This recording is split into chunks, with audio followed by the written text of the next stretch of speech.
Y vamos a decir que es natural del ser humano tener ideas y de muchas de ellas enmarcadas las que conocemos como ideología. Cuando sumamos ideas tenemos una ideología. Las ideologías son ese conjunto de ideas que caracterizan a una persona, una escuela, una colectividad, un movimiento cultural, religioso, político.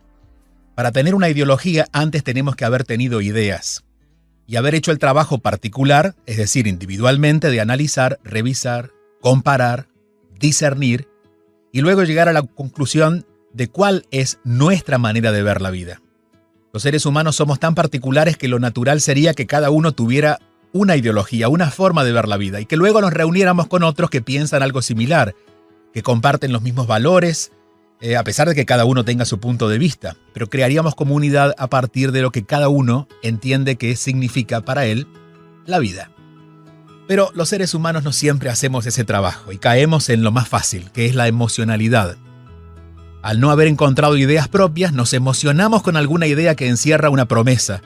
Por ejemplo, el que tiene hambre le compra el discurso al que le ofrece comida, aunque esto no significa que se la dé.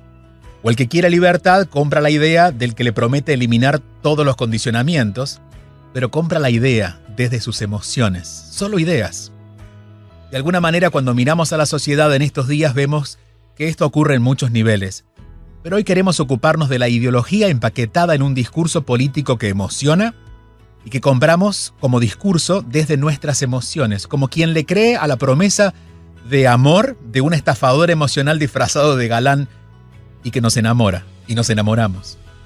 Estos discursos suelen venir acompañados de un movimiento cultural o movimientos sociales incluso que aparentemente defienden, por ejemplo, la integración entre razas, la igualdad de géneros, o cualquier tipo de discriminación, pero en realidad son solo discursos de ataque, creados o promovidos por esos mismos escritores de ese gran discurso para que la emoción se sienta en la mayor cantidad de gente, con la mayor intensidad posible, y terminen afiliándose a esa ideología, sin poder ver que el que dice la poesía tiene una moral cuestionable, o un pasado oscuro, o ningún talento para eso, o todo eso junto, porque las emociones ciegan y no nos dejan ver. Por ejemplo, muchos discursos de lo romántico del socialismo en estos días dice que les importa la integración de razas, crear prosperidad y sacar a los ciudadanos de la esclavitud, pero lo cierto es que sus líderes, en ellos, vemos racismo, sexismo, intolerancia, que es la forma de corrupción más silenciosa, porque nos han enseñado que la corrupción es cuando alguien se queda con dinero del Estado, cosa que también hacen, y en abundancia, pero no nos damos cuenta que nada puede ser más corrupto que condicionar a la mente de sus habitantes a que piensen como ellos, en nombre de unos valores que ni ellos mismos practican, y de un beneficio que en la prédica es para todos, pero en la evidencia es solo para sus líderes. Si no, no podríamos entender que haya hambre en países donde se predica el bienestar para todos. Ese método se llama opresión. A veces muy subliminal, porque si hay engaño, para que funcione debe parecer que no hay engaño, no que no lo es. Es como un ilusionista. Pero la opresión es la manera. ¿Habría una mejor manera entonces de definir el método de las ideologías? Lo busqué en el diccionario y dice: oprimir es sofocar, presionar, someter, ya sea a una persona, a una actitud o a una comunidad. La opresión también puede ser el uso de la violencia para demostrar autoridad. Y los gobiernos parecen estar a la orden del día actuando esta manera, este nuevo método de imponer ideologías. Vamos a algunos ejemplos. Comencemos por las tierras más lejanas. Hablemos de Burkina Faso. Hay más niños que trabajan que niños en las escuelas. En China, tener una fe religiosa diferente a la que el Estado espera que tengas significa castigos del Estado, pero también castigo social, porque la mente de la mayoría de las personas está tan adiestrada a lo que el Estado considera que está bien y está mal, que el Estado ya no necesita reprimir, porque alguien en su nombre lo hace, un vecino o hasta alguien que se considere amigo. En Burundi hay solo 5% de población que tiene electricidad. Son países donde se han vendido ideologías de libertades. En Corea del Norte tienen niveles de hambre que superan los imaginados, pero no los conocemos del todo porque son datos de los que no se habla, el Estado no muestra, y si alguien lo hace, lo encierran. Ni qué hablar de la tasa de inflación en Venezuela, que ya va por el 3000%, Y de ese dato se desprenden los de pobreza, los del hambre, los de la falta de asistencia de salud en niveles muy básicos, muy básicos. O la tasa de delincuencia, por ejemplo, en Honduras, que es 8 veces mayor a Estados Unidos, y su presidente, Juan Orlando Hernández, fue uno de los protagonistas de un juicio relacionado con narcotráfico en Nueva York, aunque eso no le alcanzó para que pudiera salir del poder, porque el país está sumido en la corrupción y ellos mandan. Hoy, esta mañana, se supo que la dictadura de Ruanda declaró culpable por terrorismo al héroe que salvó miles de vidas de los oprimidos en el año 94, rescatándolos y resguardándolos en su hotel. Recuerdan seguramente la película Hotel Ruanda. Es basado en su historia. Este señor ahora tiene 67 años y puede pasar el resto de su vida en la cárcel por haber buscado la libertad de otras personas, por evitar que murieran. Fue un caso similar a Oskar Schindler, lo recordarán por la película La lista de Schindler, el empresario austríaco que salvó la vida de aproximadamente 1.200 judíos del Holocausto, empleándolos como trabajadores en sus fábricas. Y en nuestros países, en Latinoamérica, tampoco estamos tan lejos. La lista de presos políticos en Venezuela, en Cuba y en Nicaragua, que es donde más fácilmente uno puede identificarlos, esa lista está integrada solo por ciudadanos que se expresaron en nombre de la libertad, no de sus propios intereses, sino los de su comunidad. Pero libertad es una palabra temida por aquellos que se esconden en la cobardía de un lugar de poder, que eventualmente dejarán, pero que en medio dejan muchas vidas marcadas por su ignorancia, y creo yo, por sus propios miedos. ¿Quién sino alguien que viva en la oscuridad de sus miedos podría hacer tanto daño? Sintonizas Al Final del Día con Julio Bebione en Actualidad Radio. Vamos a extender esta mesa y esta conversación. Nos encanta tenerlos a ambos. Con Alberto conversamos hace 2 semanas cuando prácticamente abríamos el programa. Alberto, ¿cómo estás? Buenas noches. Oye, un placer de nuevo estar contigo y con los amigos oyentes, además también con Camila, que creo que está invitada al programa. A ella vamos. Porque todos. Gracias, Alberto. Alberto Müller es profesor de ética de la Universidad de Miami, autor de Che Guevara, Valgo más vivo que muerto y la novela Monólogo con Yolanda, entre otros libros y ensayos. Fue preso político del régimen de los Castro durante 15 años, conoce de primera mano lo que ocurre en Cuba, pero quien lo conoce en estos días, viviendo en lo cotidiano, es Camila Acosta. Camila es periodista de Cubanet, corresponsal del diario ABC en La Habana. Recordamos que estuvo detenida 4 días entre el 12 y 16 de julio durante las manifestaciones que se registraron en Cuba y su nombre estuvo en todos los portales y por eso su nombre quedó grabado también en nuestras vidas. Camila, ¿cómo estás? Buenas noches. Buenas noches y gracias a ustedes por la invitación. Con mucho gusto. Camila, ¿qué pasó aquel día? ¿Por qué te detuvieron? Bueno, yo reporté las manifestaciones del 11 de julio que acaecieron en la zona del Capitolio, fundamentalmente en La Habana, y justo al día siguiente me arrestaron en la vía pública. Yo estaba con mi padre. Mi padre de hecho me dio por desaparecida por unas 48 horas. Ese mismo día me hicieron un registro en la vivienda y bueno, estuve finalmente 4 días desaparecida, 4 días detenida. Allá adentro pude conocer a varias mujeres que estuvieron, también las detuvieron por haber participado en esas manifestaciones en La Habana. Y me contaban de todos los horrores que habían vivido en otras estaciones policiales en las que habían estado, de los comentarios que habían escuchado, otras historias de hombres también. Bueno, ya cuando salí pude escuchar otros testimonios terribles de todas las golpizas, porque en ese momento todavía no se tenía una evidencia o una muestra real de qué era lo que había acontecido en esos días en Cuba, porque bueno, hicieron cortes de internet, de comunicaciones precisamente para eso, para que los cubanos y el mundo, para que en el mundo sobre todo no se conociera realmente lo que había sucedido. Pero bueno, esto es un fenómeno de las redes sociales que por mucho que quiera el régimen cubano ya no lo puede controlar, y gracias a las redes sociales en el mundo entero se ha conocido realmente lo que sucedió en Cuba, de toda esa represión brutal y que todavía se está padeciendo, porque hay muchísimos cubanos que están todavía encarcelados por haber simplemente salido el 11 y el 12 de julio en los días siguientes, porque se dieron varias manifestaciones en todo el país. Eso no terminó el 11 de julio. Simplemente están presos, están esperando juicios. Algunos ya han recibido sus condenas por haber salido a exigir sus derechos. ¿Cómo está hoy la calle? Entiendo de que la efervescencia ya no es fácil sostenerla porque hay mucho control, pero ¿cómo está hoy la calle en el país? Bueno, el régimen cubano ha tratado de difundir el terror, sobre todo en los primeros días. Estaba totalmente militarizado el país, ya eso ha ido mermando un poco. Ha estado infundiendo el terror. Yo creo que han logrado controlar un poco la situación. Eso unido a las miles de personas que todavía están detenidas, ¿no? Pero yo creo que independientemente de eso, hay una situación social en Cuba de crisis ya insostenible. De hecho, eso fue lo que desembocó el 11 de julio. El régimen cubano ya prácticamente no tiene de qué agarrarse. Por muchos años fue el parásito de la Unión Soviética, luego de Venezuela y al parecer ahora, que al principio del programa estaban hablando de México, ¿no?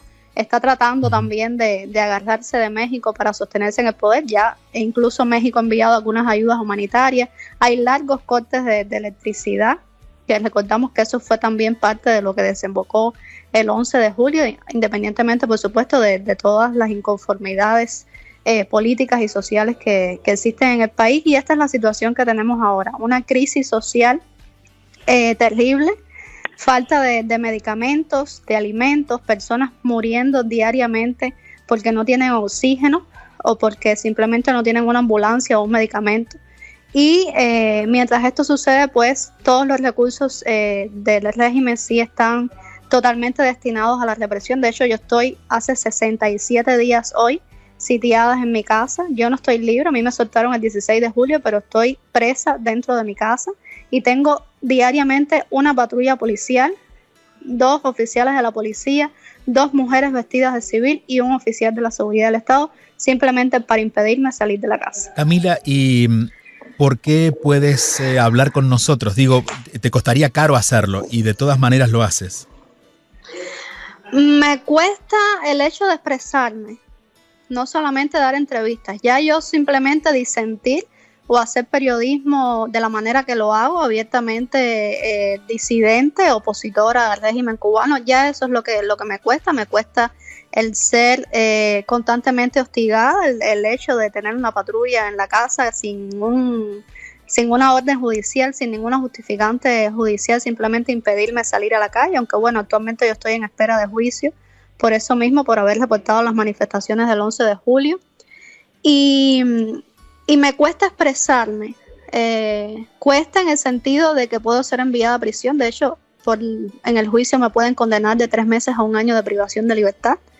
Y así hay miles de cubanos actualmente, como les decía, por simplemente haber salido el 11 de julio a exigir libertad. Yo creo que la situación más preocupante ahora mismo es la de ellos, porque están encerrados, la mayoría incomunicados, porque se justifican con el coronavirus para impedirle incluso las visitas de los familiares.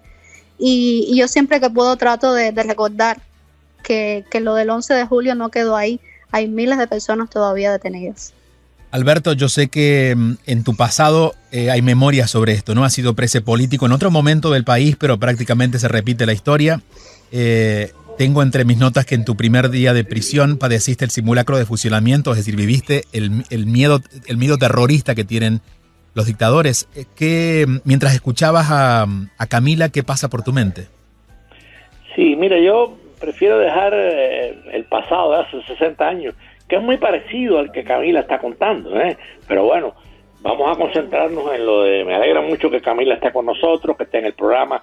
He tenido el privilegio de entrevistarla cuando yo tenía el programa de Levántate Cuba en Radio Martí, y lo que yo quería recalcar es básicamente lo que acaba de contar Camila. O sea, en Cuba, y esto el mundo lo sabe, por suerte ya lo sabe, por las redes sociales, en este momento que Camila está haciendo su cuento de su persecución y su acoso, hay 15 menores todavía presos en Cuba, de las manifestaciones del 11 de julio. Y obviamente los abusos y los atropellos que se han cometido también se conocen. Entonces, hay una cosa, tú empezaste el programa un poco filosofando sobre las ideologías. Yo quería detenerme ahí. Me interesa, sí. Va a llegar un momento en el mundo, y ojalá sea pronto, en donde la teoría política defina que un país puede tener la ideología que quiera, de derecha, de izquierda, socialdemócrata, conservador, demócrata cristiano, anarquista, Pero lo que sí no se puede violar es al ser humano. O sea, tú puedes tener la ideología que tú quieras, pero si tú tienes una manera de pensar que no dejas que el otro opine, que lo persigues, lo encarcelas, lo torturas. Yo, bueno, lamentablemente sé lo que es la tortura. Entonces, eso no son países. O sea, eso no pueden ser países definidos como respetables.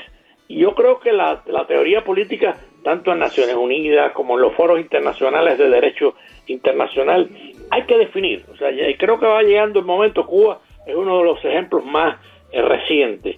En Venezuela, vaya, la situación de Venezuela es terrible. Hemos visto a presos en el edificio de seguridad que los han asesinado tirándolos de un 8º piso. Cosas así. O sea, estamos hablando de un barbarismo, de un humanismo falso. Estamos hablando de una violación intrínseca de la decencia de la persona humana, de la dignidad de la persona humana. ¿Qué cosa es la dignidad de la persona humana? Pues sencillamente eso, que si Camila no piensa como yo no tengo por qué golpearla, encarcelarla, acosarla, perseguirla. Sin embargo, la acosan, la persiguen, la maltratan, la encarcelan, hacen todo lo que una ideología no debe hacer. Porque si el mundo quiere ser mundo, y lo hablábamos en el programa anterior, hay que instituir el respeto al pensar ajeno. O sea, hay que instituir la decencia en política. La decencia precisamente es eso. Tú no piensas como yo, pero nos sentamos en una mesa y discutimos si esta medida puede ser mejor que la otra. Lo que sí no es admisible en el siglo XXI es que un régimen como los de Venezuela, Nicaragua, Cuba, Corea del Norte, sean capaces de maltratar la dignidad del ser humano, sea el que sea. En el caso de Cuba, bueno, qué mejor testimonio que el que acabamos de escuchar de Camila Costa, ¿no?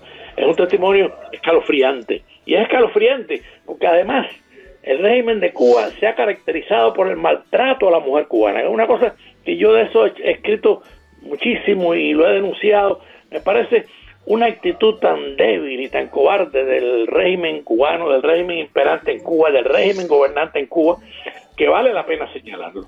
Porque no solamente, o sea, cuando uno maltrata a una mujer, está maltratando a la madre, está maltratando al ser que Dios creó para procrear. En fin, hay toda una serie de implicaciones en lo que acaba de comentar Camila Costa, que a mí me parece que el mundo debe reflexionar en esta idea. Yo creo que no es admisible un régimen que sea capaz de maltratar a un ser humano como se ha maltratado a Camila Costa, bien, y como se está maltratando a los menores presos en Cuba, y como se está maltratando a miles de cubanos diariamente, precisamente porque están reclamando libertad. Y de muchas maneras. Recién decías tú, lo que te pasó a ti sigue pasando de alguna manera con otros colores, pero allí está.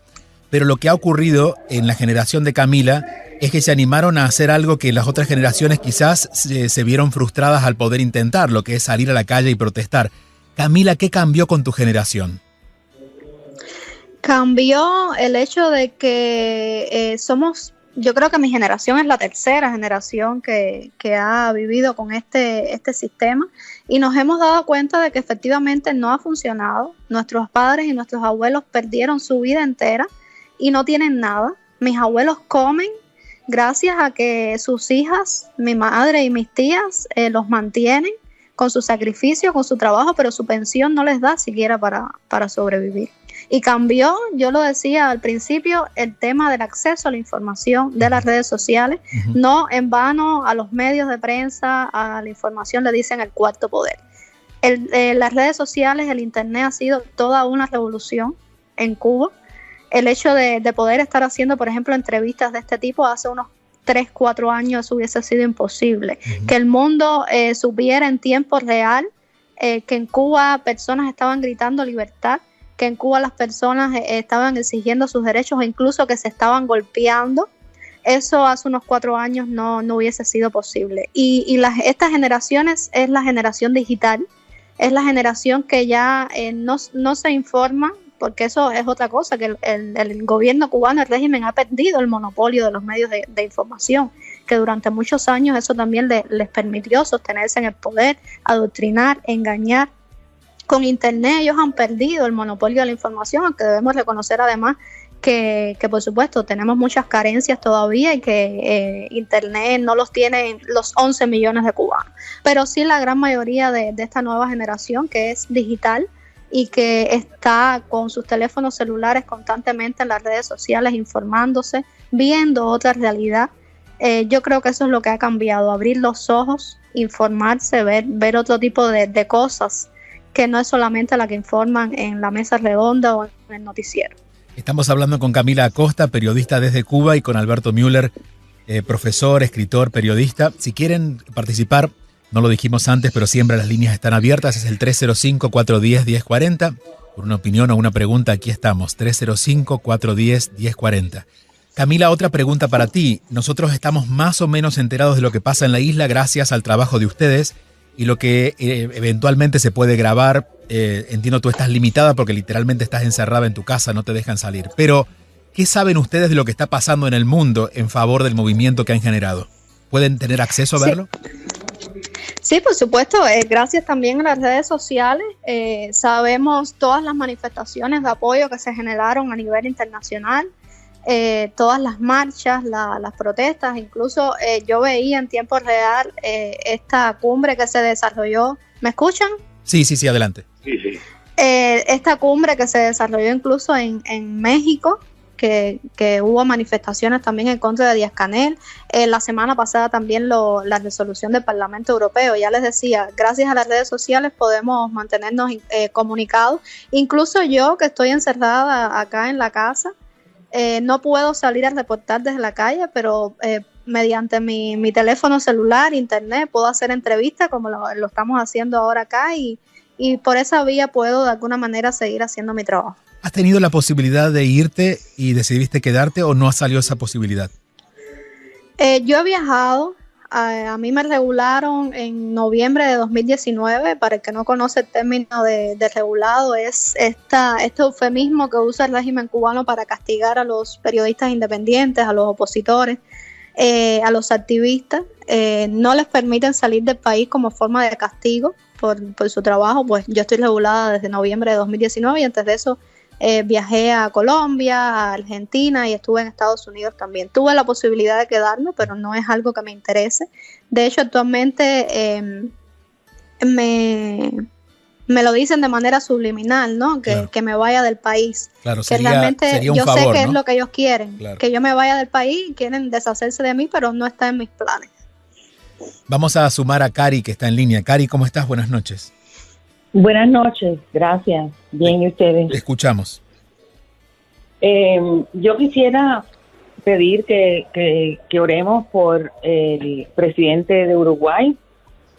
Yo había perdido la esperanza de los líderes en el mundo, pero ayer me di cuenta que todavía existen líderes con pantalones, con valor y principios. Y le estoy pidiendo oración porque no me acuerdo en el año, creo que fue no puedo decir año, pero el presidente Francisco Flores de El Salvador confrontó a Fidel Castro y a los 56 años murió, no de muerte natural, dicen que de muerte natural.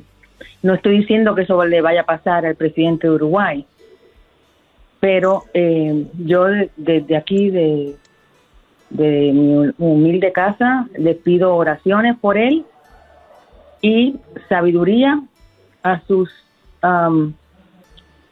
gobierno para que limite la embajada cubana en el Uruguay. Muchas gracias, Cari. Muy agradecido. Sí, voy contigo, Alberto. Alberto, cuando tú escuchas el fervor de Camila y su trabajo y cuando escuchas la actividad de los cubanos fuera del mundo buscando sostener la esperanza y además tú eres un hombre muy positivo, ¿en dónde podríamos apoyarnos para sentir la esperanza de que las cosas esta vez pueden seguir un curso hacia la libertad? Mira, hay una cosa que quería comentar, siguiendo esa reflexión, ¿no? Cuba definitivamente es un estado fallido, o sea, el comunismo ha fracasado en donde quiera que ha llegado. Lo vimos en Alemania comunista, lo vimos en Rusia, lo hemos visto en todos lados. Claro, todavía quedan remanentes y hacen mucho daño. Entonces hay que ser optimistas, hay que abrir el corazón, pero sin embargo yo pienso que no podemos aflojar la denuncia. Yo estaba hoy trabajando en una noticia sobre Félix Navarro, por ejemplo. Hablaba yo ahorita de los menores de edad. Félix Navarro es el dirigente del grupo Pedro Luis Boitel, un oposicionista, ya un hombre de 60 y tantos años.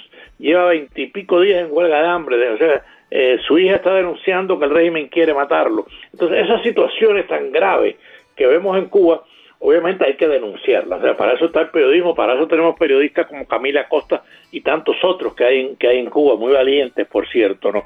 Pero pienso que estos ejemplos deben servir también para decirle al mundo, estos no son regímenes ni siquiera ideológicos.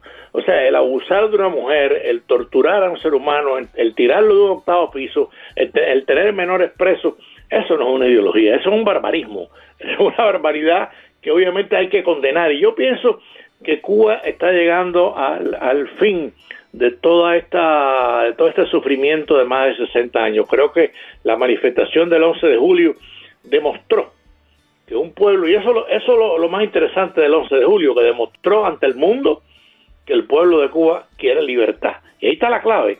O sea, tú podrás tener la ideología que tú quieras, pero tienes que permitir mi libertad. Y entonces tenemos que ser muy fuertes, tenemos que ser muy consistentes en, primeramente, ser humanos, pero sí también denunciar y defender la libertad, que tarde o temprano es la que va a darle a Cuba un nuevo giro, una nueva etapa en su historia. En el momento en que Cuba haya libertad, y eso lo pidió la manifestación del 11 de julio, eso lo están pidiendo diariamente el pueblo, como lo está pidiendo el pueblo de Venezuela y el de Nicaragua y otros pueblos también.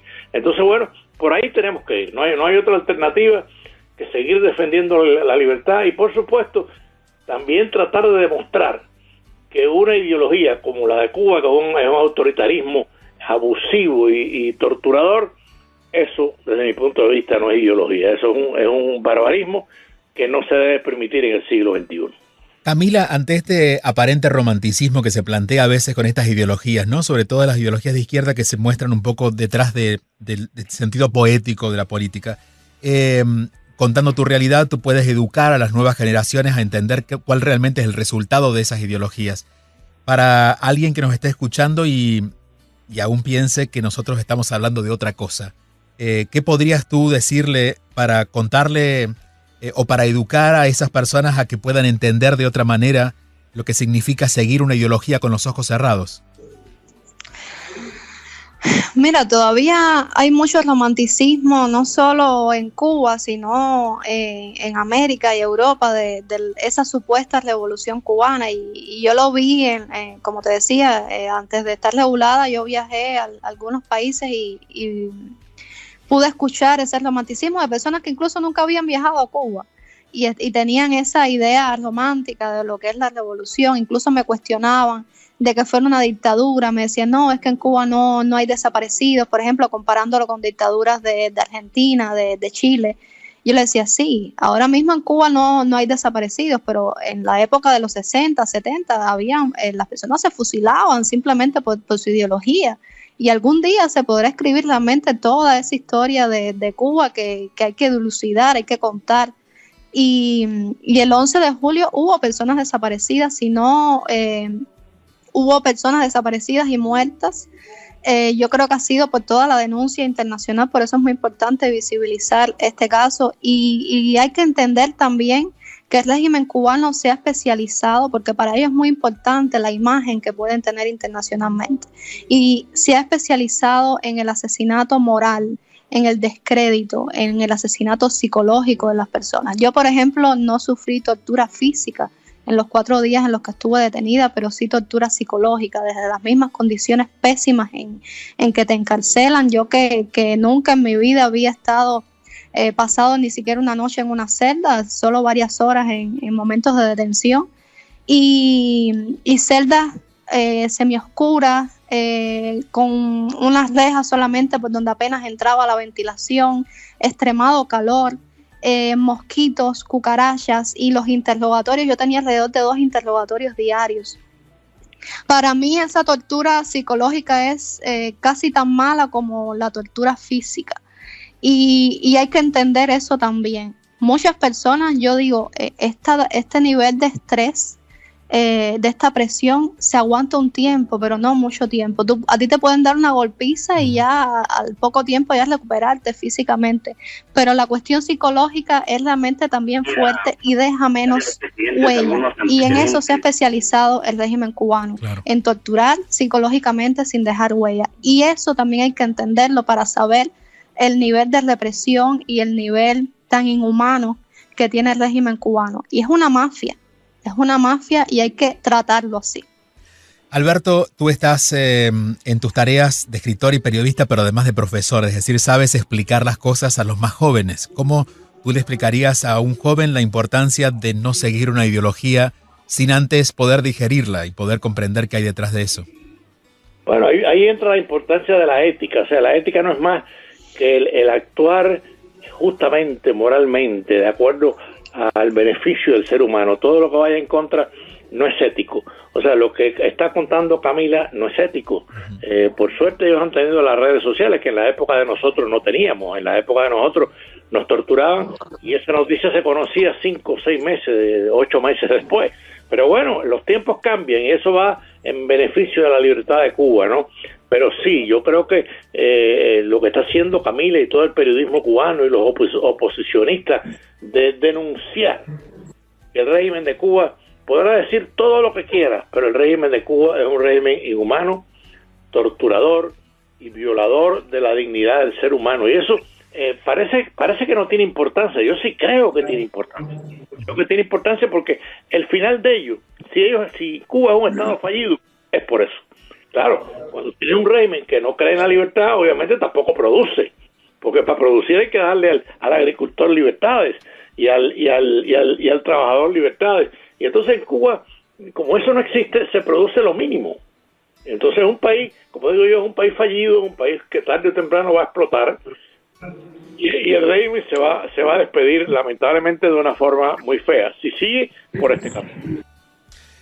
Camila, te agradecemos mucho, gracias Alberto, te agradecemos Camila el haberte prestado a conversar con nosotros, con el riesgo que esto puede implicar y con la valentía que te caracteriza. Aquí en Actualidad Radio apreciamos mucho tu trabajo y especialmente a estas horas de la noche, así que te mandamos un fuerte abrazo desde aquí y te dejamos el micrófono para lo que quieras expresar para cerrar. No, gracias a ustedes por la invitación y yo creo que si el 11 de julio tuvo tanto impacto, era algo que, bueno, todos conocemos, que dicen que una imagen vale más que 1000 palabras. Mucha gente que apoyaba al régimen cubano, incluso con sus dudas, cuando vio la violencia policial de ese día, pues entendió definitivamente que eso no estaba bien. Y les hago una anécdota personal también. Justo hoy, hacía un año que yo no hablaba con mi abuela materna.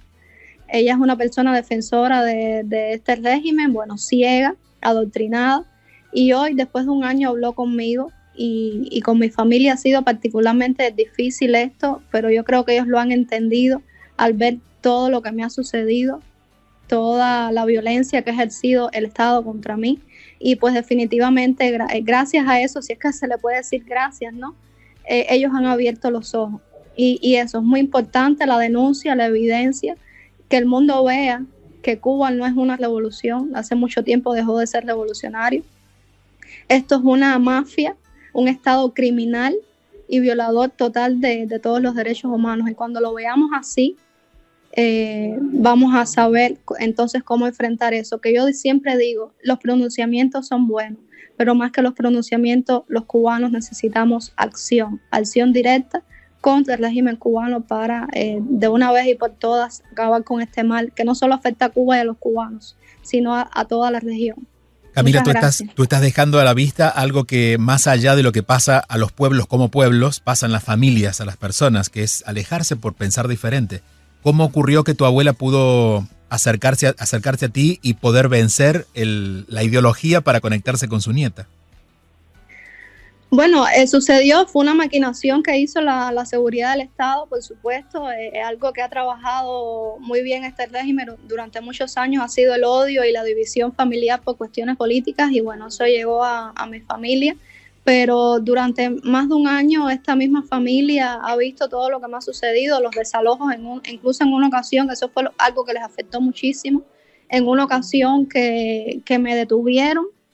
Me secuestraron realmente, yo lo llamo así porque no media ni siquiera una orden judicial y me desnudaron en la estación policial, es esta forma de humillación también que utilizan y también, bueno, los 4 días que yo estuve detenida, incomunicada totalmente, esto llegó muchísimo a mi familia y yo creo que ayudó a ellos a entender que definitivamente lo que están haciendo está mal y que la familia está por encima de todo y algo que yo he trabajado muchísimo es también un poco la educación familiar. Yo creo que esta sociedad necesita de eso también, no solo una educación cívica, sino una educación que se siembra también en el seno de la familia, que es una de las bases fundamentales de toda sociedad.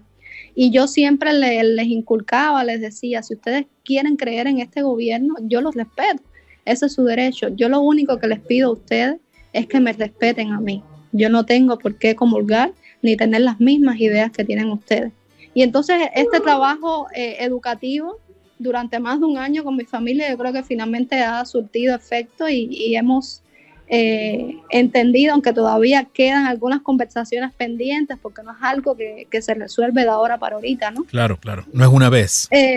Sí, yo creo que finalmente han entendido eso y repito, la evidencia del 11 de julio, la evidencia de la represión es muy importante para que las personas abran de una vez y por todos los ojos. Bueno, recién le preguntaba a Alberto dónde podríamos poner un pie para sentir esperanza y en lo que acabas de contar creo que ya podemos pensar de que hay algo nuevo ocurriendo entre ustedes y es que la reconciliación familiar al menos está generándose, que es el principio de todo, ¿no? Así es, sí, me ha pasado a mí, es triste y esto lo vienen sufriendo los cubanos.